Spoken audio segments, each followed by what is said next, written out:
"You season like a dock worker's wife."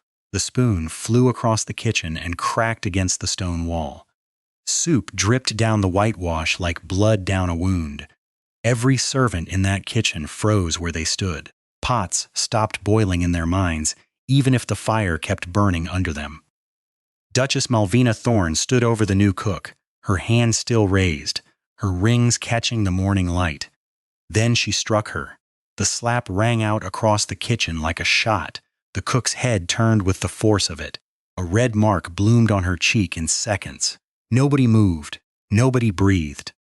The kitchen maids stared at the floor because looking up felt dangerous.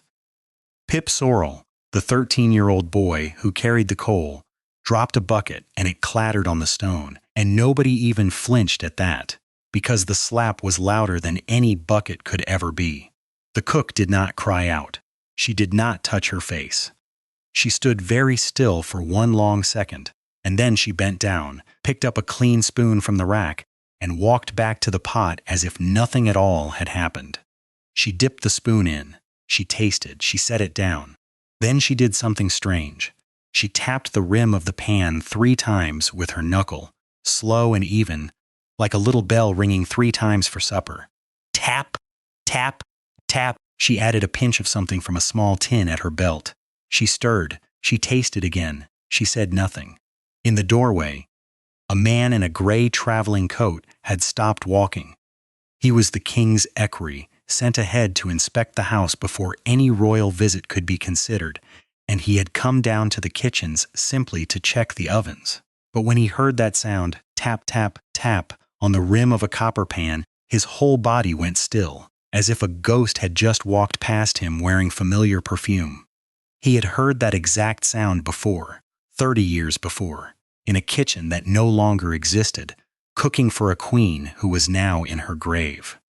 He did not say a word. He turned and walked back up the stairs faster than he had come down them, and nobody in that kitchen noticed him at all, because they were all still staring at the woman who had just been slapped in front of them and had not shed a single tear. Something was coming to Thorncliffe that none of them could yet imagine, and when it arrived, it would not be gentle. But before we continue, subscribe now and tell us in the comments where you are watching from and what time you saw this video. Tonight's story is one you will never forget. 3 weeks earlier, Marguerite Delacroix had arrived at Thorncliffe with 1 trunk, 1 apron, and a letter of reference that said almost nothing about who she really was. She was 49 years old. She had gray threading through dark hair she kept pinned tight under a plain cap. She had hands that moved fast and sure, the hands of someone who had cooked for 30 years without ever once forgetting how. She told the housekeeper her name was Mrs. Rita, just Mrs. Rita. No history, no past. A woman who needed work and could cook, and that was all Thorncliffe was told, and that was all Thorncliffe cared to ask. Duchess Malvina Thorne did not interview new cooks herself. That was beneath her.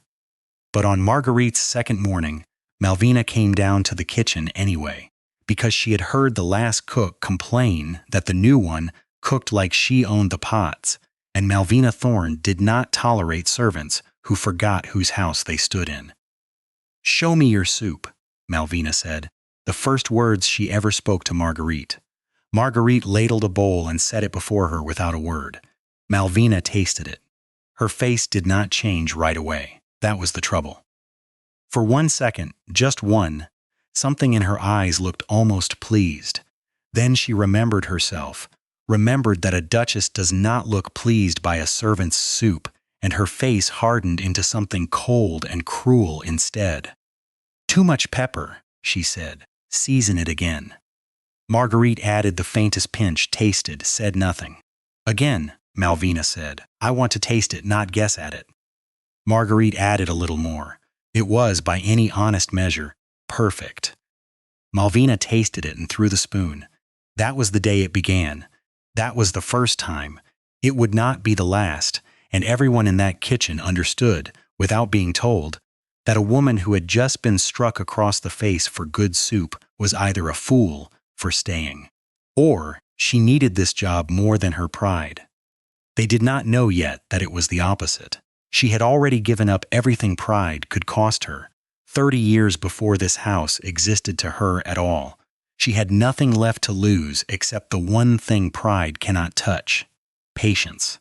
Pip Sorrel watched all of this from behind the coal bin, and Pip was the only person in that house who ever asked Marguerite if she was all right.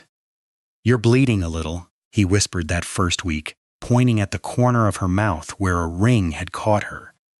"I've bled worse for less," Marguerite said, and wiped it with the back of her hand and went back to the stew. "Why don't you leave?" "Where would I go, Pip?" He didn't have an answer for that. Neither did she, not one she was ready to say out loud. But something in the way she said it made the boy stop asking, and instead he simply started staying closer to her, carrying her water first, warming her bench by the fire before she sat. The small, silent loyalty of a boy who has decided, without saying so, that this woman is his to protect, even though it is meant to be the other way around. 2 weeks after the slap in the cold open, the one you already saw, the one that comes back bigger before this story ends, Duchess Malvina decided that Thorncliff's kitchen was spending too much on flour and too little on appearances. "We are cutting the food budget by a third," she announced to the housekeeper in the hearing of the whole staff on a Tuesday morning. "I want that money instead for the centerpiece. I have ordered a live peacock for the terrace dinner.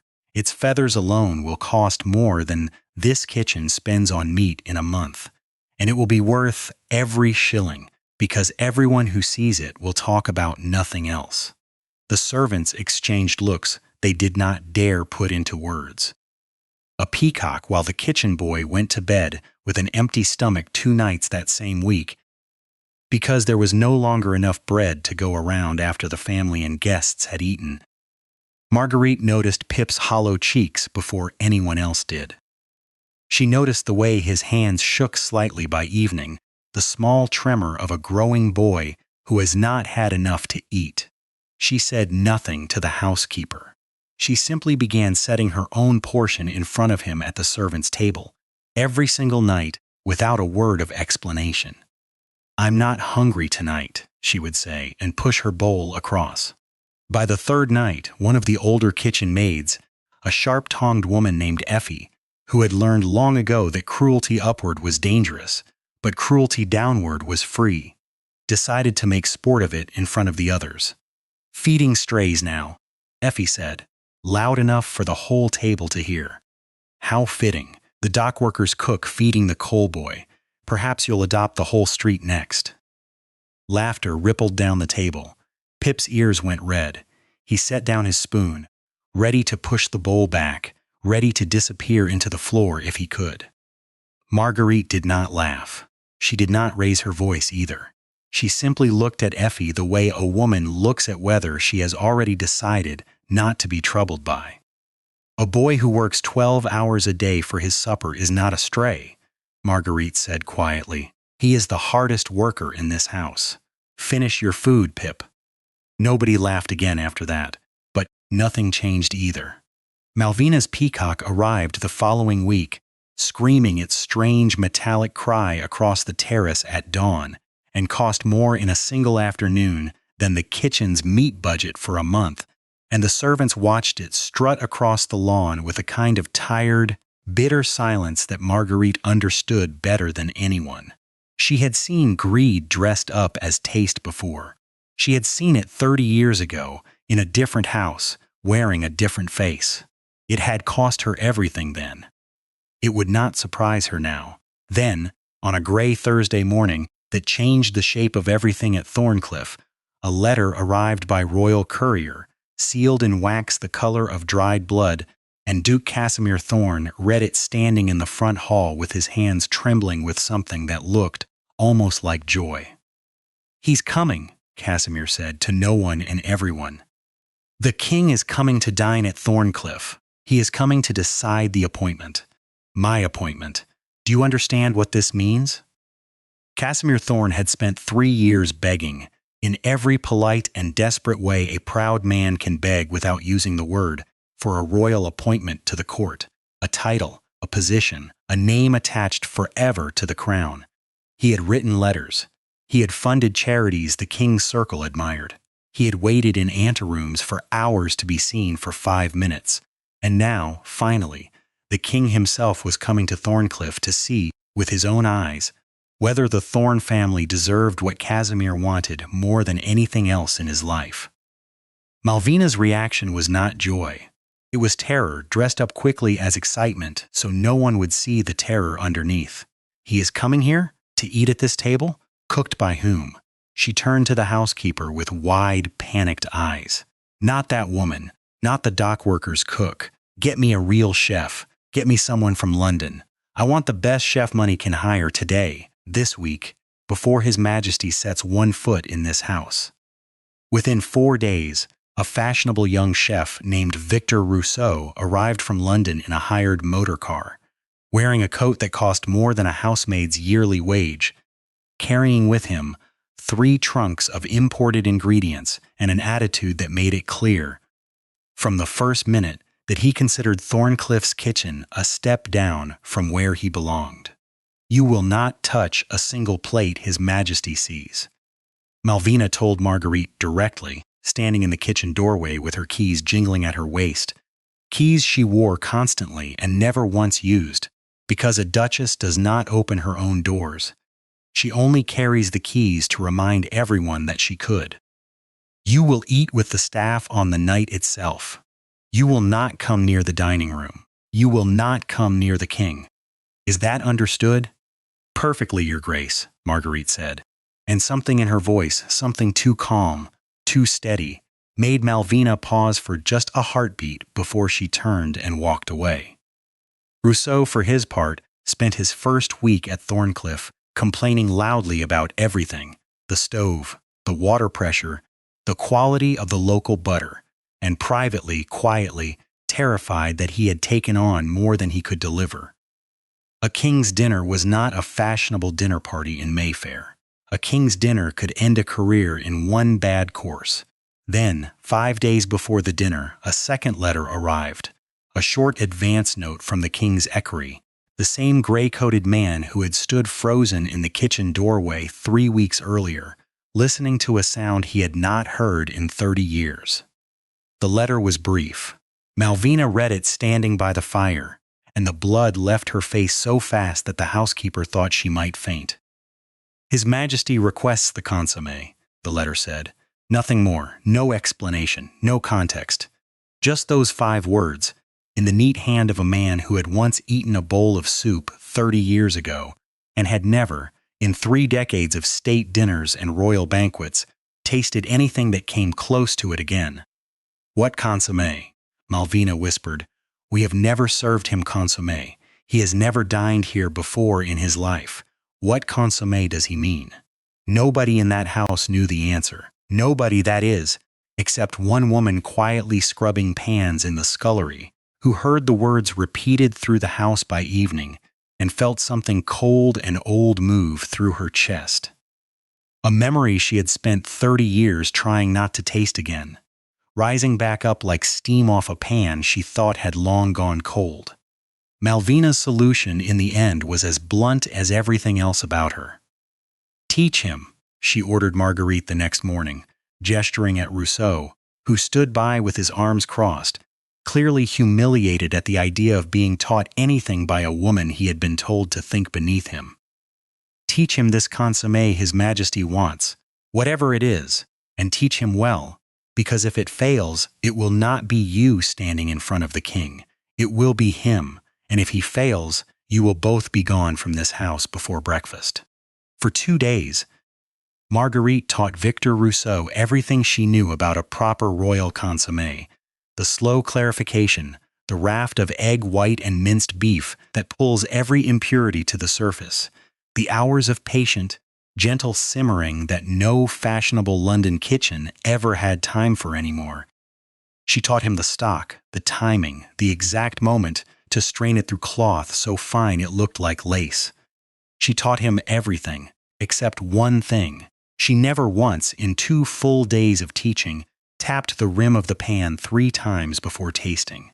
She showed him a different way to check the seasoning, A smaller habit, a decoy, something that would produce a decent soup, a very decent soup, perhaps even a soup that would satisfy any ordinary guest at any ordinary table. But it would not be the soup the king remembered. It would not be the soup he had waited 30 years to taste again, because that soup had one secret her hand still carried and her tongue still remembered, and she was not yet ready to hand it to a stranger who considered her beneath him.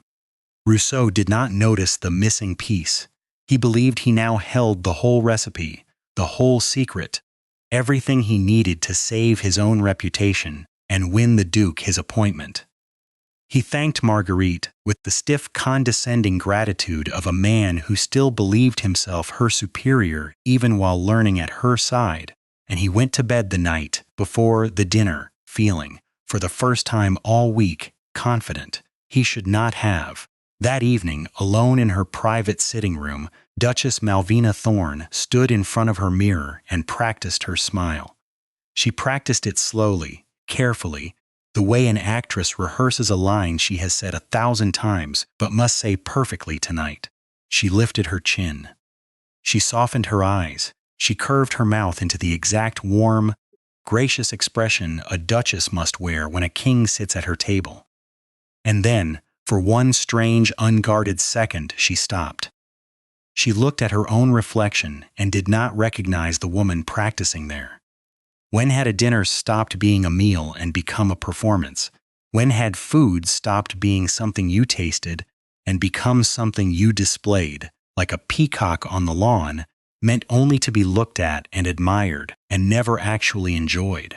She could not remember the last time she had eaten a meal in her own home and simply tasted it, the way the cook downstairs tasted her soup, slowly, honestly, without an audience. For that one breath, standing alone with no one watching her practice, Malvina Thorne looked almost human, almost tired, almost, for the smallest fraction of a second, sorry. Then she straightened her spine, fixed the smile back into place, and the moment closed like a door. Down in the kitchen, that same night, Pip found Marguerite sitting by the last of the fire, staring into it the way she sometimes did when she thought no one was watching. "You knew him," Pip said. "It wasn't a question. The king. You knew him before." Marguerite didn't answer right away. "His mother's kitchen?" Pip pressed gently. "I heard the housekeeper say the equerry looked at you strange, that first day, like he'd seen a ghost. You worked there once, didn't you? In the royal kitchens." "A long time ago," Marguerite said finally. "Before you were born. Before your mother was born, probably. What happened?" She was quiet for a long moment, and the fire popped and settled, and somewhere above them a clock chimed the hour. "There was a theft," she said at last. "Silver. Jewels from a state dinner, taken from a locked cabinet the night of a royal banquet. I was young. I was proud. I had cooked the meal that made the old queen weep with joy, and I thought that made me untouchable. It did not. Who took it, the silver?" "A young man," Marguerite said, "an attaché at court. Ambitious, charming, well liked by everyone who mattered. He had access to that cabinet that night because of his position, and he needed money badly, more than anyone knew, and he took what he needed and put the blame where it would do him no harm at all. On you, on me. Because I was only a cook, because no one in that palace believed a cook's word was worth more than an attaché's word, no matter how good the soup. I could have fought it. I could have told them what I saw, what I knew. Instead, I walked out with my head up and never said a word in my own defense, because I decided that begging for my name back from people who never respected it in the first place was worse than losing it." "Was that brave?" Pip asked. "Or was that just proud?" Marguerite almost smiled at that. "Both, I expect. 30 years, and I still haven't decided." "What was his name?" Pip asked. "The attaché." Marguerite looked at the fire for a long time before she answered. "Casimir Thorne," she said. Pip's mouth fell open. "The Duke? Our Duke? He's the one who—" "He is the same man who will sit at the head of this table tomorrow night," Marguerite said, "hoping the king gives him the one thing he has wanted his whole life, and I will be standing 3 floors below him, cooking his dinner, exactly as I have always cooked his dinners, and he does not even know my name. You should tell him, Pip whispered. You should tell someone, tomorrow, before he gets what he wants. Careful, Pip, Marguerite said softly, and there was something almost amused in it, something old and tired and steady all at once. Some debts don't need to be called in. They collect themselves, in time, with interest, whether you ask for them or not. The morning of the dinner arrived like a held breath. The peacock centerpiece, the live bird Malvina had spent a month's food budget on, collapsed the entire rehearsal into chaos before noon. Terrified by the sound of the footmen practicing their march with the serving trays, it bolted across the terrace, knocked over a table of crystal glasses being polished in the sun, and left 3 broken decanters and 1 very undignified chase across the lawn that ended with 2 footmen tackling a screaming bird in front of the gardener, who could not stop laughing even when Malvina shrieked at him to be silent. Get it out of my sight, Malvina snapped, her carefully practiced calm cracking for the first time in front of the staff. Cage it. Hide it. I don't care. It will be the centerpiece tonight, or every one of you will answer for it. By late afternoon, Rousseau's confidence had begun to crack too. Alone in the kitchen with the consommé nearly finished, he tasted it, frowned, tasted it again, and felt a cold drop of sweat slide down his back. Something was missing. He could not name it. He had followed every step exactly as Marguerite had shown him, and yet the soup tasted flat where hers had tasted alive, thin where hers had tasted deep. He found her in the scullery, peeling vegetables for the staff supper, and for the second time that week, though he would never admit it was the second, he swallowed his pride enough to ask for help. Something is wrong with it, he said quietly, so none of the other staff would hear. I don't know what. Taste it, please. Marguerite wiped her hands, walked to the stove, dipped a clean spoon, and tasted. She said nothing about the missing 3 taps on the rim of the pan. She simply suggested, mildly, that perhaps the stock had been strained a touch too soon, that perhaps another hour of patience would deepen it, that perhaps he was rushing what could not be rushed. It was true as far as it went. It was not the whole truth. Rousseau thanked her, relieved, and went back to his pot believing the problem was solved. It was not solved, not entirely. And somewhere underneath her calm face, Marguerite Delacroix knew exactly what she was choosing, and chose it anyway. That evening, before the guests arrived, Casimir Thorne found his wife in the hallway outside the dining room, straightening a portrait that did not need straightening, her hands trembling slightly with nerves she refused to name. Everything must be perfect tonight, he said, more sharply than he meant to. Do you understand what is riding on this? Everything I have worked for. Everything we have worked for. I understand better than you think. Malvina snapped back, turning on him with a fury that surprised even her. I have spent this entire week bleeding money into peacocks and London chefs, while you stood in doorways reading letters and telling me how important tonight is, as if I did not already know, as if I have not given up everything I once wanted for this house, for this family, for you. 2 footmen in the hall pretended very hard not to hear this. Casimir's jaw tightened. Keep your voice down, he said. Keep your gratitude somewhere I can see it. Malvina shot back and turned and walked away before he could answer, leaving him standing alone in the hall with his own appointment suddenly feeling smaller and heavier than it had that morning. The marriage that had built this house, that had built this ambition, was cracking exactly where pressure always finds the oldest fault lines. Nobody watching could yet say how far the crack would run, but it was there now, in plain sight, for anyone paying attention. By 8 o'clock, the largest gathering Thorncliffe had ever hosted filled the great dining hall. Lords and ladies from 3 counties, members of the king's own circle, candles in silver branches down the length of the table. The recovered, sulking peacock stood finally.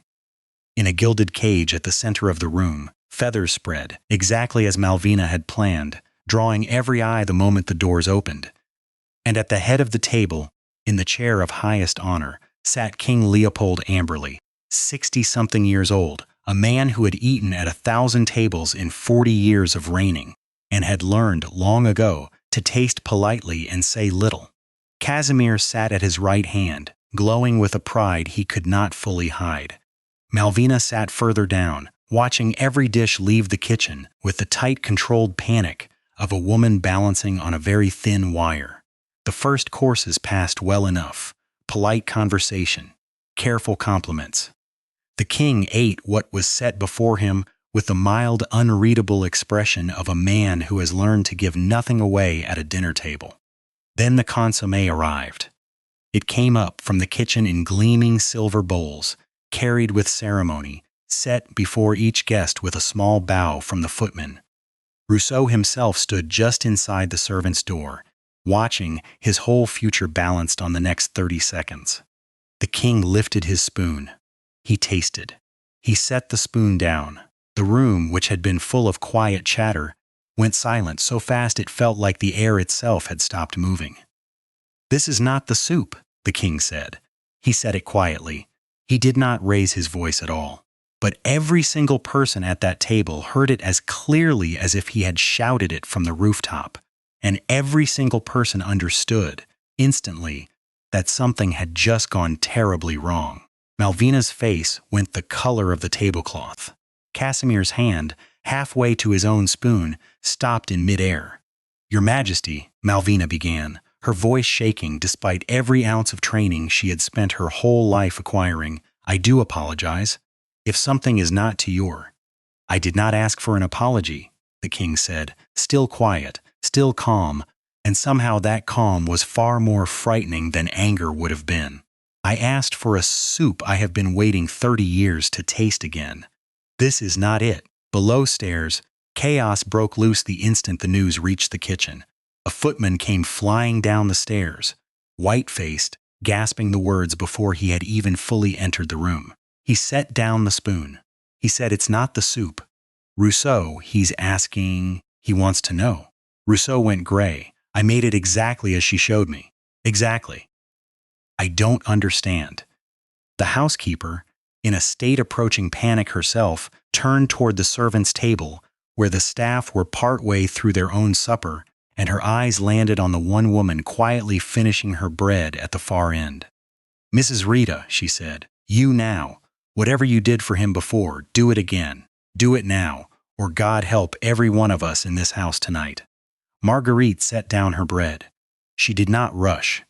She stood, smoothed her apron, and walked to the stove as if she had been waiting for this moment her entire life. Because, in a way that none of them yet understood, she had been. She reached for a fresh pot. She worked with a speed and certainty that stunned the London chef into silence. Her hands moving through steps he had watched her teach him only 2 days before, except now there was nothing held back, nothing hidden, nothing decoyed. The stock, already prepared and waiting, went in exactly right. The clarification. The seasoning, added by feel, by memory, by 30 years of a hand that had never truly forgotten. And then, before she lifted the spoon to taste, she tapped the rim of the pan 3 times. Tap, tap, tap. The same sound the equerry had heard in a doorway 3 weeks earlier, and had never mentioned to anyone, because he had not yet been certain enough to speak it aloud. He was certain now. He had been standing quietly near the dining room door the entire meal, watching, waiting, and when the bowl came back up the stairs on a silver tray, carried at a near run by a terrified footman, he stepped forward and personally set it in front of the king himself, without a single word of explanation. The king lifted his spoon. He tasted. He closed his eyes. For one long, unbearable moment, nobody at that table breathed. The peacock in its gilded cage let out one strange, sharp cry into the silence, and even that seemed too loud. The king opened his eyes. He rose from his chair. "Your Majesty?" Casimir said, half rising himself, utterly lost. The king did not answer him. He walked the length of the table, past every frozen lord and lady, past Malvina, whose carefully practiced smile was dying on her face in real time, past the peacock, past the footman who did not know whether to bow or run, and he walked straight through the servants' door and down the narrow stairs into the kitchen itself. The entire household surged after him, unable to help themselves, crowding the stairwell, crowding the doorway, spilling down into the heat and steam of the kitchen to watch a king walk into a place no king had ever walked into before in the history of that house. Marguerite stood by the stove, apron still on, hands still faintly trembling from the speed of what she had just done, when King Leopold Amberley crossed the kitchen floor and stopped directly in front of her. He took her hand, and he bowed his head and kissed it. "Mademoiselle Delacroix," he said, and his voice, though quiet, carried through that stunned kitchen like a bell. "My mother's kitchen has been silent for 30 years. Somewhere on the stairs above, a woman screamed, one of the visiting ladies, so startled by the sight of a king kissing a cook's hand that she simply could not hold it in. A chair fell over in the dining room above, knocked back by someone rising too fast. And through it all, Duchess Malvina Thorne stood frozen in the kitchen doorway, watching a scene she could not begin to understand happening in her own house to a woman she had struck across the face with her own hand not 3 weeks before. "You know her, Your Majesty?" Casimir managed to say, his voice cracking with confusion and something that sounded underneath very much like fear. "I knew her 30 years ago," the king said, straightening, still holding Marguerite's hand gently in his own, "when she was the finest cook my mother's kitchen ever employed. The queen wept the night she tasted this soup for the first time. I was there. I was a young man then, and I never forgot it, not once, in 30 years of dinners that all tasted, in the end, like nothing at all compared to this." He turned then, slowly, and looked directly at Casimir Thorne. "She left the palace under a shadow of theft," the king said. "A theft that was never, to my knowledge, properly investigated to its end. I have wondered about it for 30 years. I find it curious, Duke Thorne, that the very cook who was accused of stealing from a state dinner should turn up, all these years later, cooking in the kitchen of the very man who was, at the time, the young attaché with sole access to that cabinet on the night in question." The color drained entirely from Casimir's face. "Your Majesty, I have waited 30 years for this soup," the king said, quiet, final, cutting cleanly through whatever excuse was forming in Casimir's mouth. "Who in this house made the cook eat downstairs?" Nobody answered. Nobody dared to look at Malvina, though every eye in that kitchen wanted to. The king turned to his own comptroller, a tall, precise man named Sir Aldous Vane, who had followed him down the stairs and now stood quietly by the door and spoke in a voice that carried perfect, terrible politeness. "The appointment his lordship has requested," the king said, "will be withheld. Pending certain questions of old accounts I believe deserve, at last, a proper answer." He did not raise his voice once, saying it. He did not need to. "The matter of the theft 30 years ago," he continued, "will be reopened by royal instruction, and reviewed properly this time, with every witness still living questioned under oath, including, I should think, Duke Thorne himself." Casimir opened his mouth and closed it again, finding for perhaps the first time in his charmed and ambitious life that he had absolutely nothing to say. The king's comptroller stepped forward then and turned to Malvina, still frozen in the doorway, and spoke with the same unhurried, devastating courtesy. "Your Grace," he said, "might I have the keys to your household for this evening?" Malvina's hand went instinctively to the ring of keys at her waist, the keys she wore every single day and had not personally used in years, the keys that meant everything about who commanded this house and nothing at all about what that house actually produced. "The keys?" she managed. "Why would you?" "So that the kitchen may be run tonight," Sir Aldous said, still perfectly pleasant, still perfectly final, by someone who knows what it is worth. The crowd on the stairs, the same guests who had laughed at Malvina's jokes an hour earlier, who had admired her peacock, who had praised her taste, now stared at her in a silence far worse than laughter. The woman who had once thrown a spoon across this very kitchen for soup seasoned too well now stood with her hand shaking on a ring of keys she had never once needed to use, and had never once, in her whole life running this house, actually earned. She unclasped them. Her fingers fumbled with the small brass clasp. She handed them over without a word, because there was, for the first time in a very long time, absolutely nothing left for her to say. Marguerite Delacroix stood in the middle of her own kitchen, in the house where she had been struck for cooking too well, and watched 30 years of silence end in front of the largest crowd that house had ever held. In the weeks that followed, the story of that dinner spread through Kent and then through London faster than any royal courier could carry it.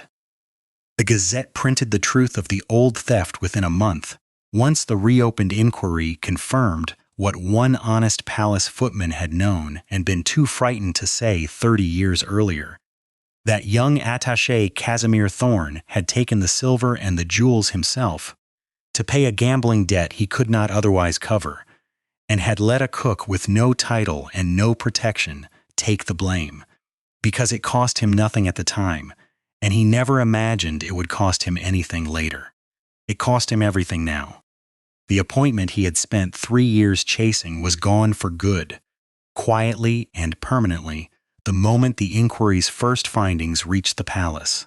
Doors that had once opened for the Thorne name now closed, politely but completely, one after another, until Casimir Thorne found himself a man with a grand house and almost nowhere left to be received. Malvina Thorne learned to cook that same year, in a small rented set of rooms in Tunbridge Wells, that the family moved to once Thorncliffe itself was quietly sold to cover the debts that came piling in once society's doors began closing. She learned in a kitchen with no staff to slap, no bell to ring for help, no one at all but herself, and a pot that did not care one bit what rank she held. Her first attempts, by every account that reached the village afterward, were badly seasoned. Nobody threw a spoon at her for it. Nobody ever does, when there is no one left below you to throw it at. Marguerite Delacroix was offered a place in the royal kitchens once again, a full return to the position she had lost 30 years before, with honors and back pay and every apology the crown could offer. She turned it down. She had spent 30 years learning that the palace's grand tables had never once made her happier than a small kitchen full of people who tasted what she made and meant it. Instead, she took a small bakery in a village not far from where Thorncliffe once stood, with her name cleared in print for anyone who cared to read it, and Pip Sorrel came with her as her first and only apprentice, learning to knead bread with the same patient hands that had once taught a king's cook a lesson about soup he never forgot. Once a year, unannounced, without guards or ceremony or warning, King Leopold Amberley still comes. He sits at a small wooden table by the window, orders whatever soup she happens to be making that day, and eats it slowly, the way a man eats something he waited 30 years to taste again, and has decided never to rush through it once more. Hands that are slapped remember, and sooner or later, rank comes looking for what it lost. Here is the question this story leaves behind, and it deserves a real answer, not an easy one. Marguerite Delacroix could have spoken up 30 years ago.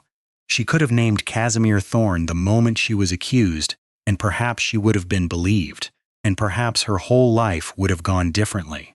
Instead, she chose silence and pride and exile rather than beg people who never respected her to listen. So, which was it? Truly, was her ruin his fault alone, for the theft and the lie he told to save himself? Or does some share of those 30 lost years belong to her own pride, for choosing silence when a single sentence might have changed everything? Tell us what you believe. Both sides have a case, and this house has heard them argued on its stairs long enough. This is Dukes and Duchesses, where every story is told the way it deserves to be told. Subscribe now, share this with someone today, and tell us in the comments which moment hit you the hardest. We will see you for the next story. It is already waiting.